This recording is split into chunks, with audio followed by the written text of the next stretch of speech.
Bien que les vacances estivales d'Harry Habitant à Saint-Tropez aient été marquées par des événements judiciaires persistants, une récente évolution dans son affaire offre une lueur d'espoir pour l'humoriste. Mis en examen pour viol en novembre 2021, Harry Habitant a récemment obtenu le statut de témoin assisté, laissant présager une possible suppression des charges qui pèsent sur lui. Cependant, malgré ces développements positifs, son horizon judiciaire n'est pas encore totalement dégagé.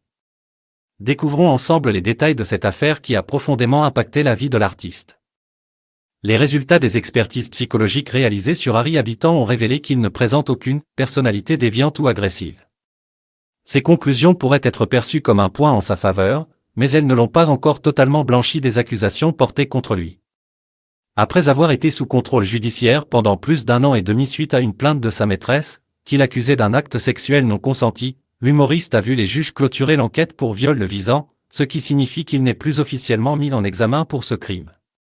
Néanmoins, de nouvelles informations recueillies ont mis en doute les déclarations de la plaignante. L'affaire judiciaire d'Harry Habitant a eu un impact dévastateur sur sa carrière et sa vie personnelle. En raison de sa notoriété, l'humoriste a été présumé coupable par le public et le monde du spectacle avant même que le verdict ne soit prononcé. Cette atteinte à la présomption d'innocence l'a profondément marqué, et il a exprimé sa déception à cet égard. Des opportunités professionnelles importantes lui ont été retirées, dont la promotion de ses derniers films, sa participation aux Enfoirés, une série sur M6 et même son one-man show, pour de vrai.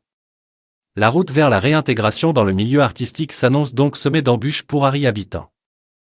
Bien que la clôture de l'information judiciaire ait été une étape positive pour Harry Habitant, il est important de souligner que cela ne constitue pas un non-lieu.